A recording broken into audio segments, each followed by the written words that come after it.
What's up, gamers? It's Killer B, and today I'm bringing to you my top 5 games for the Vita in 2013. Now, these are in order, so number 5 is going to be my least favorite among the top 5, and number 1 is going to be my favorite game from the year. Now, I've had some software come to the Vita this year, but maybe not as much as we'd like. And 2014 doesn't look particularly bright for the Vita, so I thought I'd also make this list sort of cheer ourselves up pre-2014. Also encourage you to make your own list in the comments and sort of share, get a community feel for favorite games. And remember, not all games are going to appear in this list that you might enjoy. Anyway, let's get right to it. So the top 5 Vita games of 2013. Coming in at number 5 is the Sony Computer Entertainment of Japan made Soul Sacrifice. Now, Soul Sacrifice was initially announced at E3 last year, and I thought it looked particularly interesting. The game is Monster Hunter-esque, meaning you will farm, get gear, and progress. The game brings more to it with decisions such as saving and sacrificing your companions. Now, in single player, you can have up to 2 companions with you that are NPCs, and if they die, you have the choice to save or sacrifice them. Whether you choose to save or sacrifice, your character will reflect these changes and will become more dynamic or more angelic.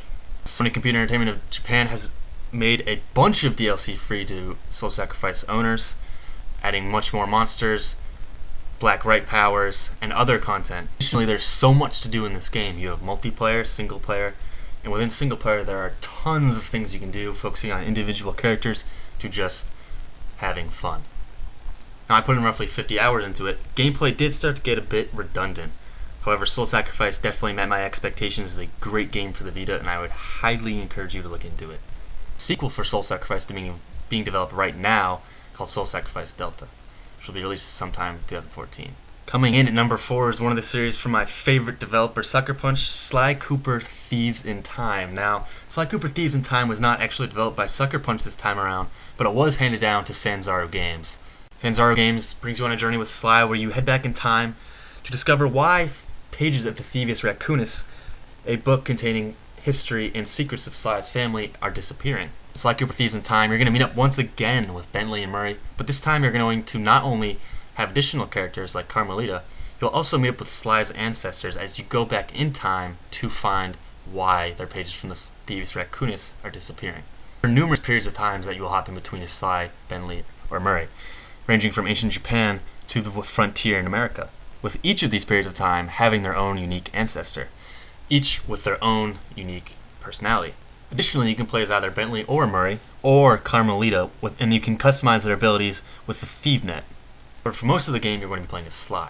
If you own a PS3, you're in luck because Sly Cooper Thieves in Time has cross-play and cross-buy, meaning if you buy it for your Vita, you'll get it for your PS3. And additionally, you can play on your Vita and save to your PS3. Cooper Thieves in Time was one of my favorite games from this year because it brought back an old series with all the same feelings, comedy, and nostalgia to the Vita.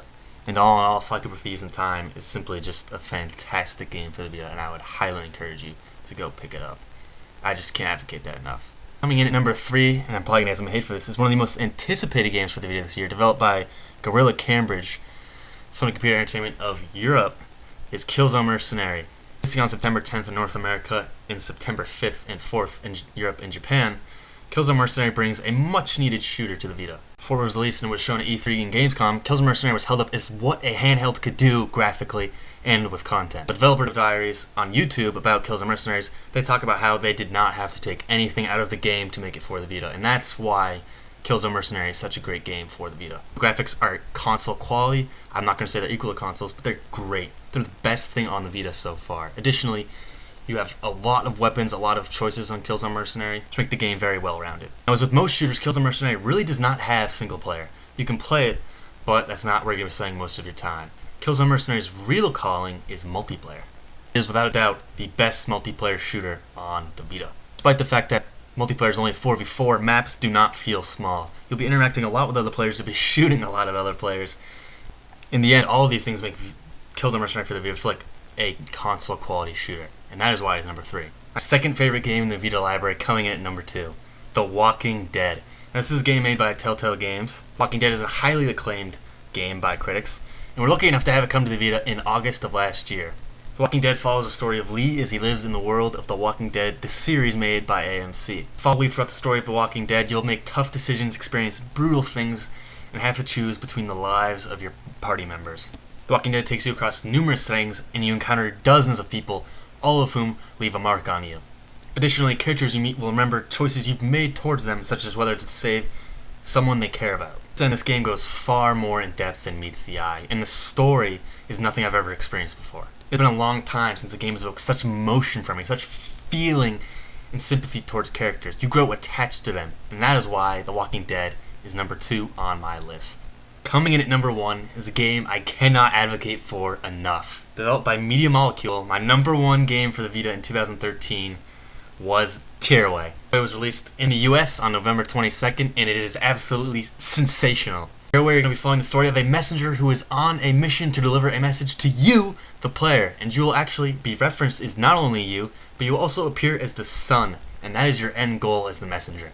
Along the way, you're going to be moving through a lot of different terrains, meeting a lot of different characters, some of whom you can even decorate. Tearaway is an absolutely creative game that brings a unique edge to the Vita with a world that is created by paper, with all the realistic sounds and movements that would happen in real life. What put this game really over the edge for me was game mechanics. This game plays perfectly. It uses every feature of the Vita, the camera, the rear touchpad, analog, everything, to deliver all of this in such a sweet package. And for me, this is what makes the Tearaway an unbelievably good game. It is irresistible, and it has to be number 1 for the games made for Vita in 2013. It is just unbelievable. I'm really excited to see what Media Molecule has going into the future.